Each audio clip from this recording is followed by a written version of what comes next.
Good morning students. तो उस दिन हमने बेटे शुरू किया हुआ था यूनिफॉर्म मोशन, और यूनिफॉर्म मोशन में we have discussed what is speed. तो what is speed? It is the distance travelled per unit time taken. Distance travelled is denoted by s and time taken is denoted by t. Velocity speed के लिए we use the symbol v, तो v is given as s by t. SI unit of speed is meter per second and dimensions are l t m0 l t minus 1. तो speeds कितने तरीके की होती है ये भी हमने डिस्कस किया था। एक होता है यूनिफॉर्म स्पीड। अगर कोई object equal intervals of time में इक्वल डिस्टेंसेस कवर करता है तो it is said to be moving with uniform speed. उसका एग्जांपल मैंने आपको दिया था। Second one is the variable speed. अगर कोई object equal intervals of time में अनइक्वल डिस्टेंसेस या अनइक्वल इंटरवल्स ऑफ टाइम में इक्वल डिस्टेंसेस ट्रेवल करता है तो it is said to be moving with variable speed.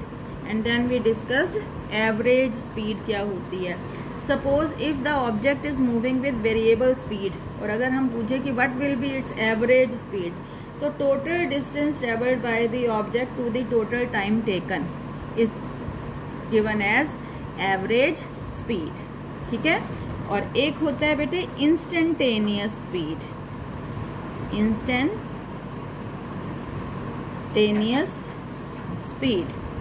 Instantaneous speed मतलब किसी पर्टिकुलर, अगर कोई object is moving with variable speed तो उस ऑब्जेक्ट की speed at a particular instant of time is given as instantaneous speed.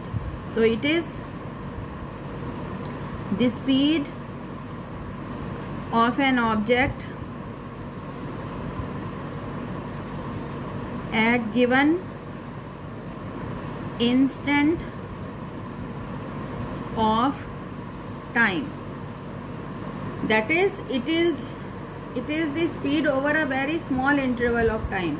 जब time interval बहुत कम हो तो ओवर दैट टाइम इंटरवल अगर हम स्पीड को नापते हैं तो उसको हम कहते हैं इंस्टेंटेनियस स्पीड। तो let delta S be the distance travelled in time delta T, then instantaneous speed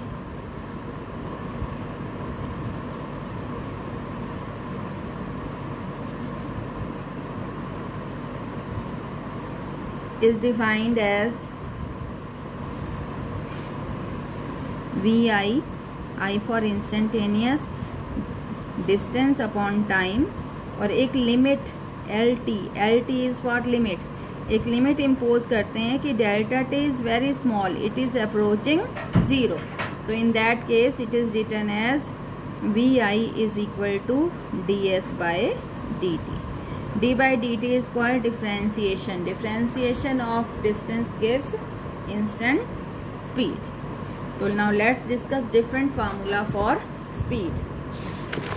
different फार्मूले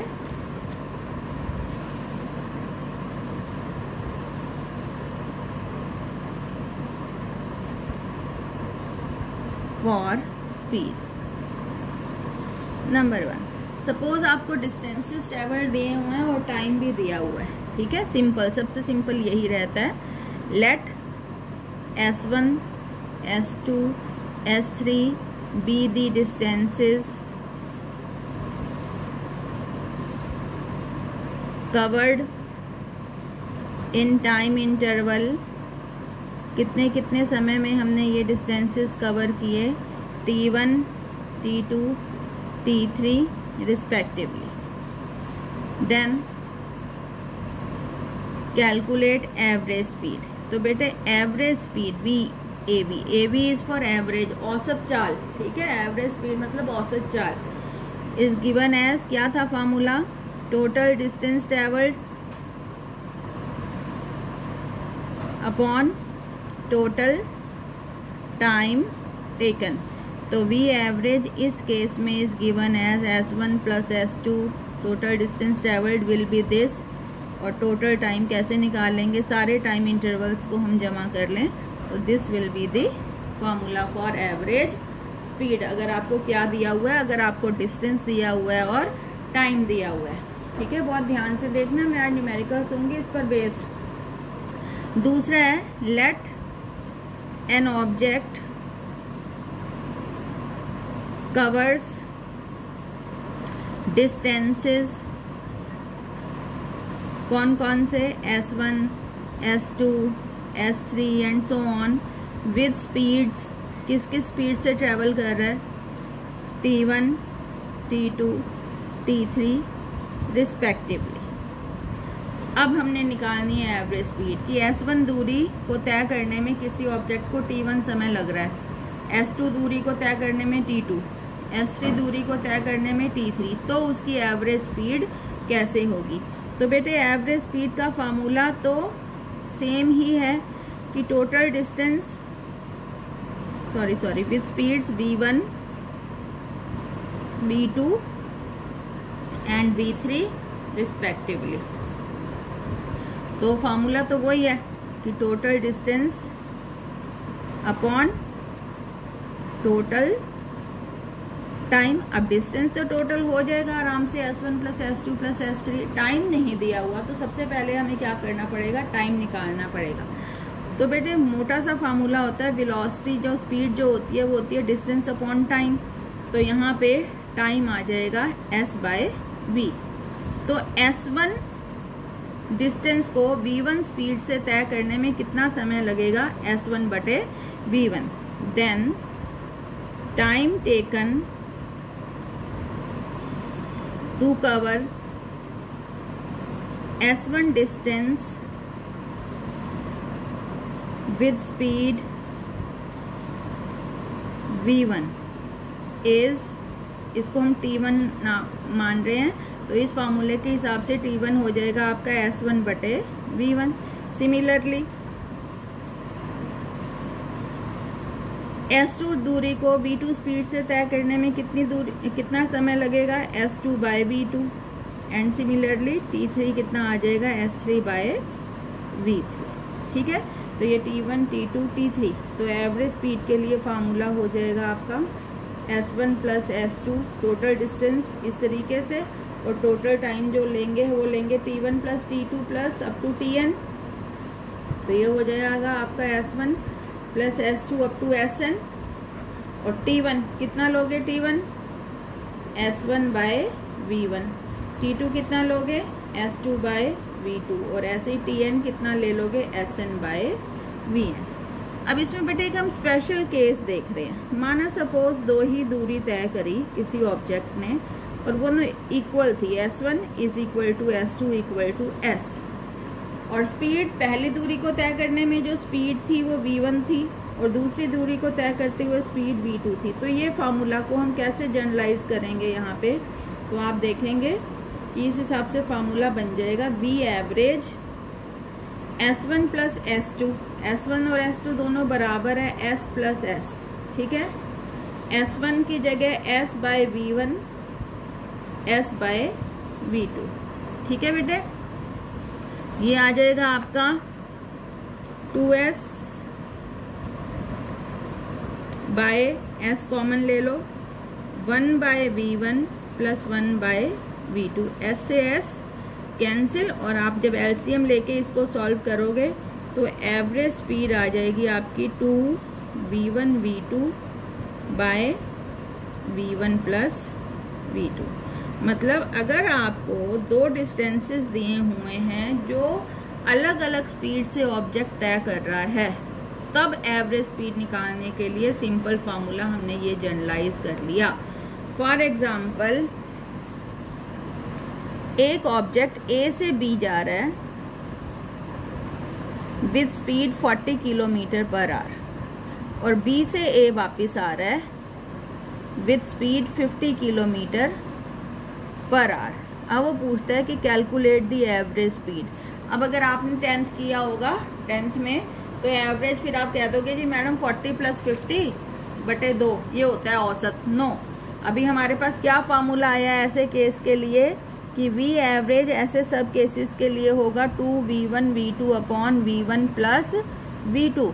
तो अब आपको क्या दिया हुआ है, V1 दिया हुआ है 40 किलोमीटर पर आवर और V2 आपको दिया हुआ है 50 किलोमीटर पर आवर। तो V average will be equal to V1 हो गया 40, V2 हो गया 50 और 40 प्लस 50 V1 प्लस V2, यही फार्मूला लगा के। तो ये हो गया आपका 4000 आएगा ऊपर, 40 दूनी 80, 80 को हम 50 से गुना करेंगे, 4000 बटे नीचे आ जाएगा 90, 0 से 0 कट गई, 400 को 9 से भाग करके आप देख लो, जो भी आएगा that is the average speed of the object. अब ऐसे में न्यूमेरिकल्स आते हैं आपके कि एक बस गई है दिल्ली से आगरा 50 किलोमीटर प्रति घंटा की स्पीड से और आगरा से दिल्ली वापस आ गई 70 किलोमीटर प्रति घंटा की स्पीड से, तो what will be the average speed. तो ऐसे सब केसेस के लिए this will be the formula. ठीक है, तीसरा फार्मूला हमारे पास आता है जब आपको स्पीड और टाइम दिया हुआ हो। ठीक है, कंसीडर लेट एन ऑब्जेक्ट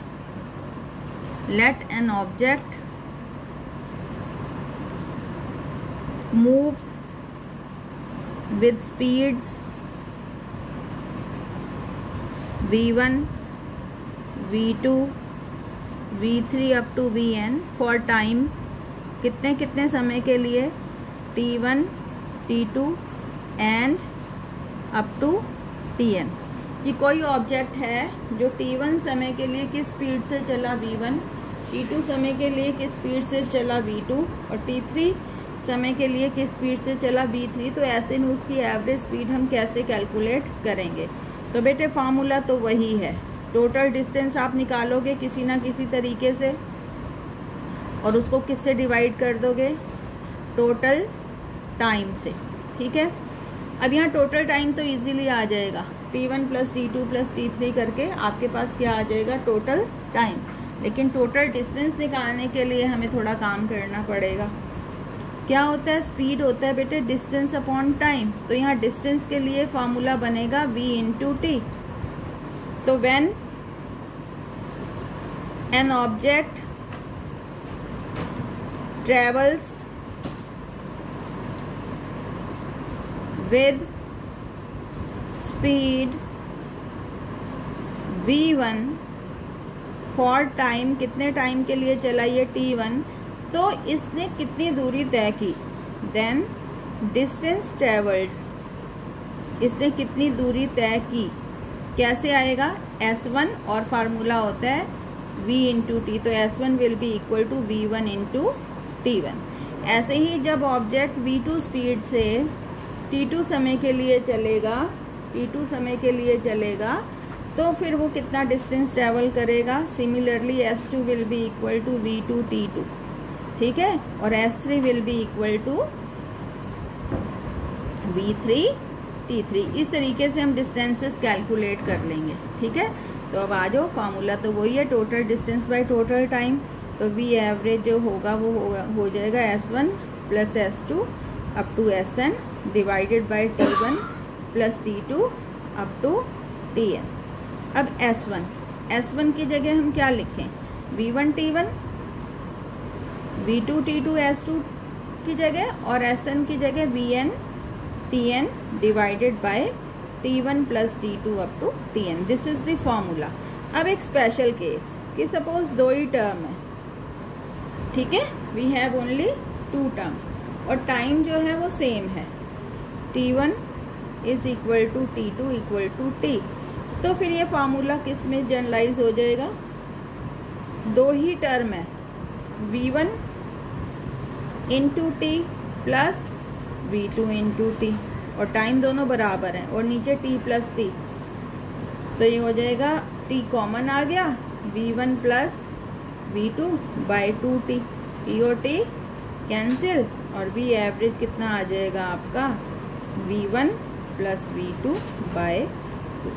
तो अगर इस तरीके से सवाल हो, अब इसका सवाल क्या बनेगा कि सपोज एक बस है जो पहले 1 घंटे के लिए 40 किलोमीटर प्रति घंटा की रफ्तार से चली और फिर दूसरे 1 घंटे के लिए 50 किलोमीटर प्रति रफ्तार से चली, तो फिर उसकी एवरेज स्पीड कैसे आएगी? अब टाइम दोनों सेम है, पहले भी 1 घंटा बाद में भी 1 घंटा, तो फिर उसके लिए हम क्या कर देंगे, क्या फार्मूला लगेगा, v1 प्लस v2/2, 50 जमा 40/2। यहाँ पे नहीं लग सकता 40 जमा 50/2, यहाँ पे ये v वाला लगेगा, पता है ना क्यों? तो थोड़ा सा ध्यान रखना न्यूमेरिकल्स में। तो 3 फार्मूले आ गए हमारे पास एवरेज स्पीड के। अगर सीधे सीधे डिस्टेंस और टाइम दिया हुआ है तो फिर आप ऐसे कर लोगे, calculate average speed total distance upon total time. अगर आपको डिस्टेंस और स्पीड दी हुई है तो फिर फार्मूला ये बनेगा और इसका स्पेशल केस ये बनेगा, ठीक है। और अगर आपको दिया हुआ है स्पीड और टाइम तो फिर फार्मूला ये बनेगा, ठीक है। तो दीज आर दी फार्मूले फॉर कैलकुलेटिंग यूनिफॉर्म स्पीड। अब बेटे आगे एक और फिजिकल क्वांटिटी हमारे पास आती है कि वेलोसिटी क्या होती है, what is velocity. Similar to speed, ठीक है, बिल्कुल स्पीड जैसी है, सिर्फ डिस्टेंस की जगह क्या हो जाता है, डिस्प्लेसमेंट, ठीक है। डिस्टेंस और डिस्प्लेसमेंट में क्या फ़र्क है, distance is a scalar quantity and displacement is a vector quantity. तो the ratio of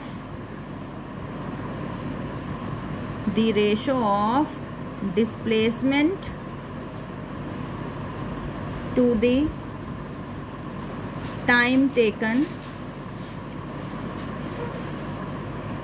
is called velocity।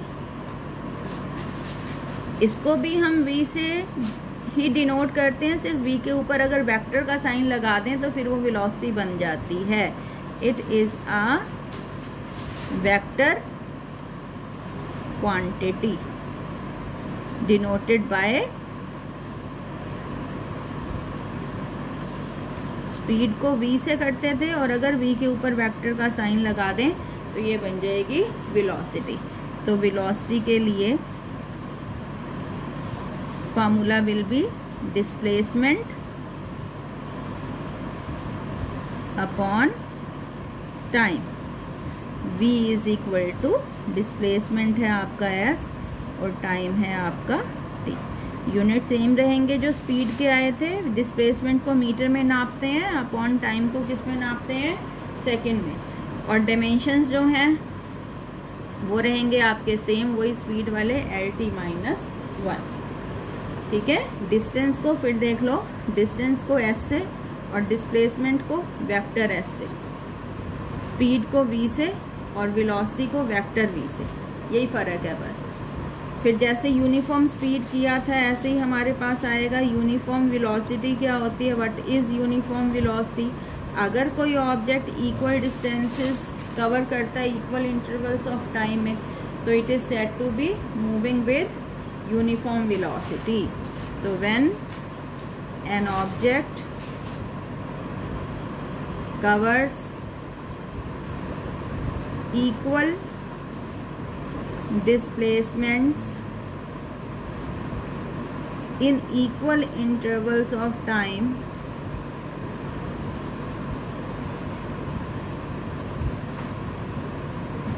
it is said to be moving with uniform velocity. Obviously uniform velocity के दौरान जो है वेलोसिटी क्या रहती है, कांस्टेंट। यूनिफॉर्म मतलब एक जैसी, तो यूनिफॉर्म वेलोसिटी मतलब एक जैसी velocity, velocity will remain constant. और नॉन यूनिफॉर्म वेलोसिटी क्या हो जाएगी कि अगर कोई object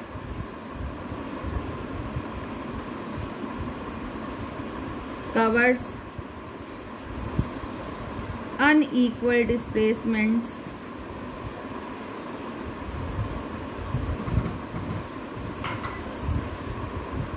in equal intervals of time, या उल्टा कर दो, equal displacement in unequal intervals of time,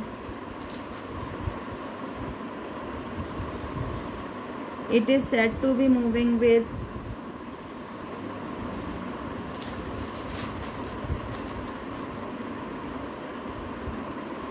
non uniform velocity, ठीक है, नॉन यूनिफॉर्म वेलोसिटी। ऐसे ही क्या होएगी आपकी एवरेज वेलोसिटी आएगी, जैसे हमने एवरेज स्पीड करी थी, ठीक है। ऐसी आपकी इंस्टेंटेनियस वेलोसिटी आएगी, जैसे हमने इंस्टेंटेनियस स्पीड करी थी। तो this is exactly same as that of speed. अब हम बात करते हैं बेटे uniform motion along a straight line, ठीक है। यूनिफॉर्म मोशन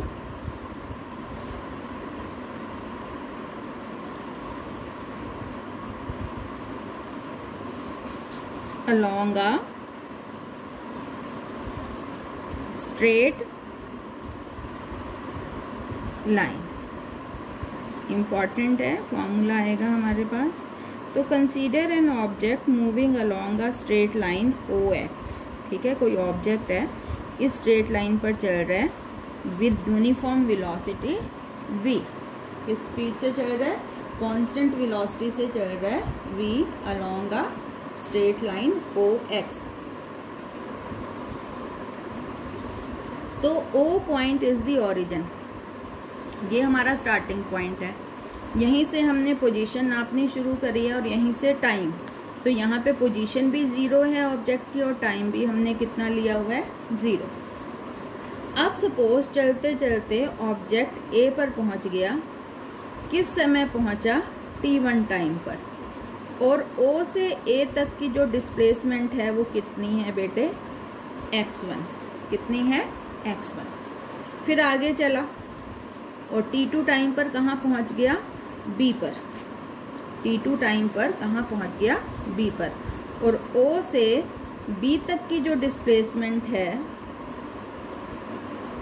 सपोज ये है आपकी x2, ये यहाँ लिख लो आप। A पर पहुंचा वो T1 समय पर और B पर पहुंचा वो T2 समय पर। O से A तक उसकी डिस्प्लेसमेंट x1 थी और O से B तक डिस्प्लेसमेंट क्या है, x2, ठीक है। तो consider an object moving with uniform velocity v along a straight line, ये जो हमने किया है वही लिख रहे हैं, OX, ठीक है, एक स्ट्रेट लाइन है OX जिस पर ये ऑब्जेक्ट मूव कर रहा है। लेट O be the origin, O क्या है आपका, ओरिजिन है, स्टार्टिंग पॉइंट, ठीक है। सपोज ओके, हम यहाँ पर एक बार इसको दोबारा ड्रॉ कर लेते हैं। ये स्ट्रेट लाइन है OX, O पर जब ऑब्जेक्ट था टाइम भी 0 था और पोजीशन भी उसकी 0 थी। फिर वो पहुँच गया A पर, तो जब A पर पहुँचा तो उसकी डिस्प्लेसमेंट थी x1, T1 टाइम पर पहुँचा है वो A पर, और फिर वो पहुँच गया B पर किस समय, T2 समय, और B पर क्या है डिस्प्लेसमेंट उसकी x2। तो यही अब हम लिखेंगे। तो suppose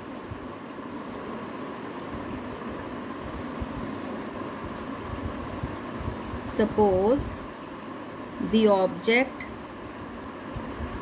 reaches at A at time, किस समय पहुंचा है वो, T1 पर, such that ST is for such that OA displacement कितनी है, x1, and the object reaches B at time T2 such that O से B की डिस्प्लेसमेंट कितनी है, x2। अब अगर आपसे कोई पूछे कि what will be the displacement of object in time interval T1 T2 minus T1, ध्यान से देखेंगे ये, then displacement of the object in time interval t2 minus t1 किसके बराबर है ये डिस्प्लेसमेंट? ये है बेटे x2 माइनस x1 के। ठीक है, उदाहरण के लिए आप सोचो कि आपका घर है या आपके फ्रेंड का घर है और ये स्कूल है।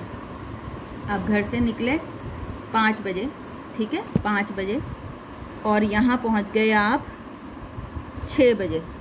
ठीक है, 1 घंटे में आपने कितना चला x1, और यहाँ आप पहुँच गए 6:30 बजे स्कूल। ठीक है, यहाँ आपने कितना चला, घर से आपकी दूरी कितनी थी x2। लेकिन अगर मैं कहूँ कि 6 और 6:30 के बीच में, है ना, 6 और 6:30 टाइम इंटरवल कितना? आधा घंटा। आधा घंटा कैसे आ रहा है? देखो मैं एग्जांपल दे रही हूँ यहाँ पे कि यहाँ पर ये t0 था, यहाँ पर आप 6 बजे थे, और यहाँ पर आप b पर 6:30 बजे थे। ये t1 है आपका और ये t2 है। यहाँ से आपकी दूरी 2 किलोमीटर थी और O से B की दूरी सपोज 5 किलोमीटर थी। ठीक है, तो मैं अगर आपसे पूछूं, ये है आपका x1, है ना, ये है आपका x2, ये है आपका t1 और ये है आपका t2। तो अगर मैं आपसे पूछूं भाई इस आधे घंटे में 6 से 6:30, 6:30 घटा 6 मतलब आधा घंटा, t2 माइनस t1, 6:30 घटा 6 आधा घंटा। इस आधे घंटे में आपने कितनी दूरी तय की? तो इस आधे घंटे में आपने इतनी दूरी तय की। ये कितनी है? ये पूरी 5 है, ये 2 है, 5 में से 2 घटा दो, कितनी आएगी? 3। मतलब x2 माइनस x1 करेंगे तो ये डिस्टेंस आ जाएगा। तो t2 माइनस t1 टाइम में आपने कितना डिस्प्लेसमेंट कवर किया? x2 minus x1। ये यहाँ से आता है, ठीक है, ऐसे आया है ये। Then average speed, average velocity कैसे देंगे? तो वेलोसिटी तो होती है बेटे डिस्प्लेसमेंट बटे टाइम। तो ये हो जाएगा v is equal to displacement कितनी है? x2 minus x1। कितने टाइम में है ये? t2 माइनस t1 टाइम में। तो यहाँ से देखो x2 minus x1 is equal to v into t2 minus t1। This is the formula for uniform motion along a straight line. या फिर हम इसको ऐसे भी लिख सकते हैं, x2 इज इक्वल टू इधर जाके x1 plus v t2 minus t1। This is the formula for uniform motion